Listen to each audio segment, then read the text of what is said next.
Hello friends, कैसे हो आप सब। आई होप कि आप अच्छे होंगे। और मैं विक्रम। आज बात करने वाले हम मात्रक और उनकी इकाई।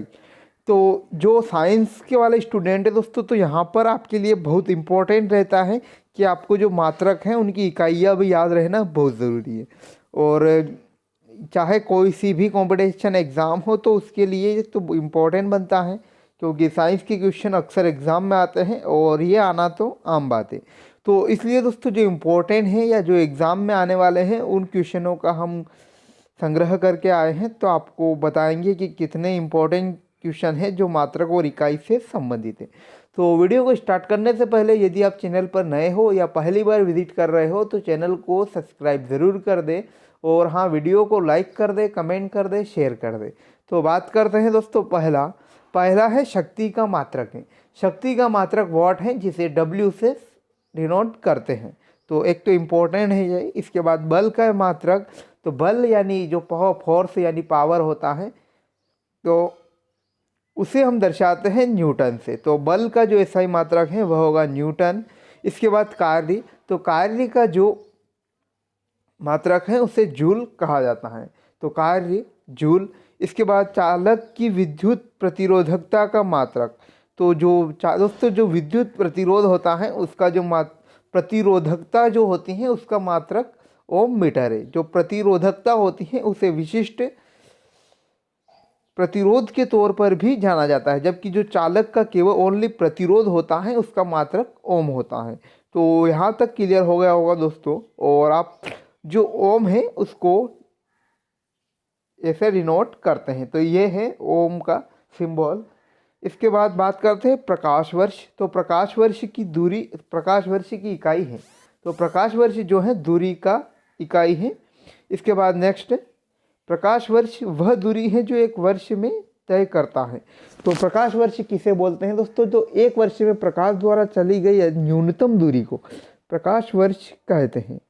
इसी प्रकार नेक्स्ट क्वेश्चन, एक पार्सेक तारों संबंधित दूरियां मापने की मात्रक बराबर है। तो यह 3.25 प्रकाश वर्ष। तो एक पार्सेक क्या है? तो तारों के संबंधित दूरियां को मापने के बराबर है, जो 3.25 प्रकाश वर्ष के बराबर है।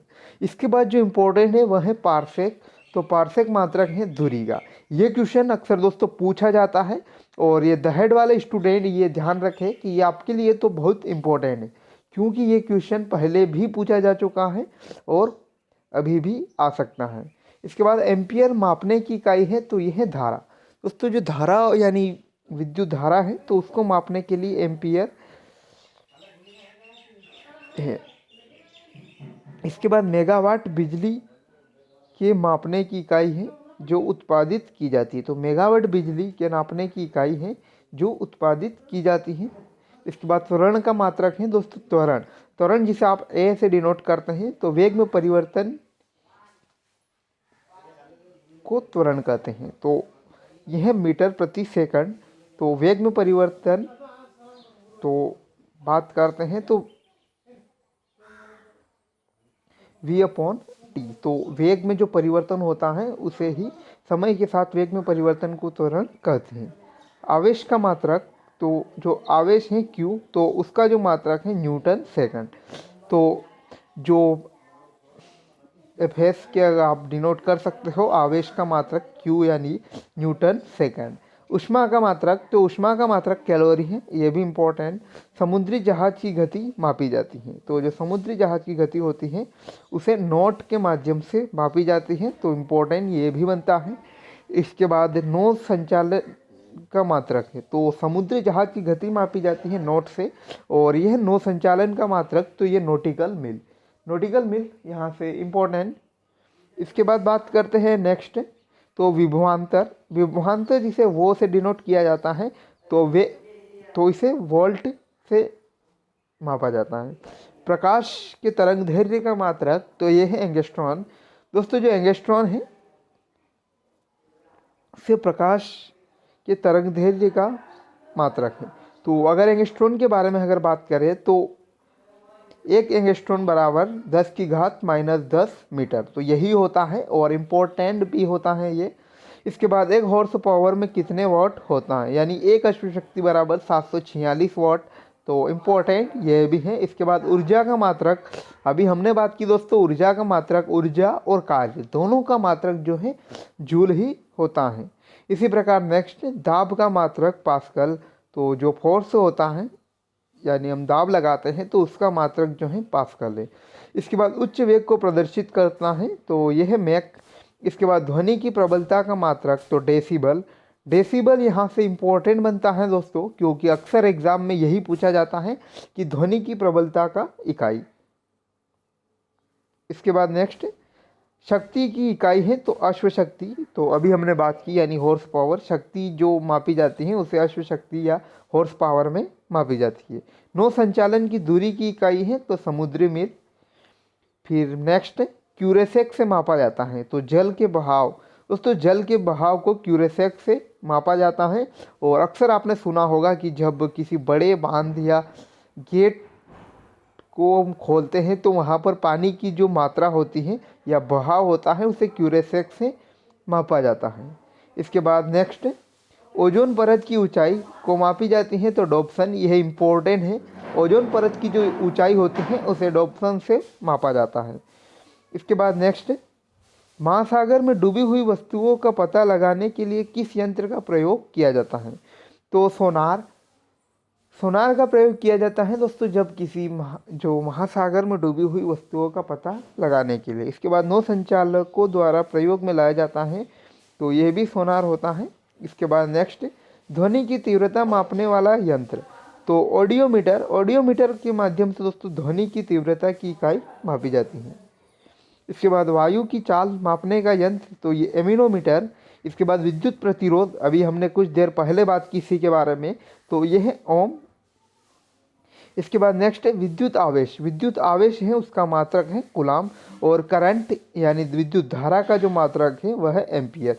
अभी इसके बारे में ये हमने चर्चा की। और लंबाई की न्यूनतम इकाई, तो न्यूनतम इकाई की अगर बात करें लंबाई की, बेसिकली लंबाई का जो एसआई मात्रक होता है वह तो मीटर होता है। अगर न्यूनतम इकाई की बात करें तो यह है फर्मी मीटर। इसके बाद भूकंप की तीव्रता मापी जाती है तो रिएक्टर पैमाने पर। और नेक्स्ट ध्वनि की तीव्रता मापने वाला यंत्र यह है ऑडियोमीटर। और नेक्स्ट इम्पोर्टेंट है पायरोमीटर मापन के प्रयोग में होता है तो यह है उच्च ताप। इसके बाद मनोमीटर के द्वारा मापी जाती है तो गैसों का दाब। गैसों के दाब के माध्यम से मनोमीटर को मापा जाता है। इसके बाद दाब मापने हेतु प्रयोग की जाती है तो बैरोमीटर। बैरोमीटर को जो है दोस्तों दाब मापी के तौर पर भी जाना जाता है। इसके बाद अवमीटर प्रयोग किया जाता है करंट को मापने के लिए। इसके बाद हाइग्रोमीटर, ये इम्पोर्टेंट, अब बहुत इम्पोर्टेंट क्वेश्चन आ रहे हैं। तो हाइग्रोमीटर मापन में प्रयोग होता है तो आर्द्रता। हाइग्रोमीटर जो है आर्द्रता के मापन में प्रयोग किया जाता है। और रक्त दाब को मापने के लिए स्पिग्नोमेनोमीटर, ये भी इम्पोर्टेंट है। स्पिग्नोमेनोमीटर का प्रयोग जो है रक्त दाब को मापने में किया जाता है। प्रकाश की तीव्रता मापने के लिए लक्स मीटर। इसके बाद सिस्मोग्राफ का रिकॉर्ड है, यानी दोस्तों जो सिस्मोग्राफ जो रिएक्टर पैमाने पर भूकंप को मापते हैं तो भूचाल पर इसमें सिस्मोग्राफ से रिकॉर्ड करता है। और रेन गेज का प्रयोग किया जाता है तो वर्षा मापी के लिए। दोस्तों जैसे नाम से ही आप पता कर सकते हैं रेन, रेन यानी वर्षा, और गेज से आप जो मापते हैं तो रेन गेज का प्रयोग वर्षा मापी के लिए किया जाता है। मात्रकों का अंतर्राष्ट्रीय पद्धति कब लागू हुआ तो 1971। 1971 से दोस्तों जो मापन की पद्धतियाँ जो थी पहले वह भिन्न भिन्न थी, लेकिन 1971 से अंतर्राष्ट्रीय पद्धति पर जो है एसआई जो मात्रकों की पद्धति लागू हुई। इसके बाद एसआई पद्धति में लेंस की शक्ति या क्षमता का जो मात्रक है वह है डायोप्टर। इसके बाद ल्यूमेन का मात्रक है तो ज्योति फ्लक्स।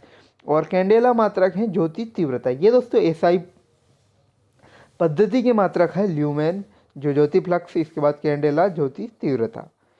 रेडियोधर्मिता की मात्रक है क्यूरी, तो ये इम्पोर्टेंट है।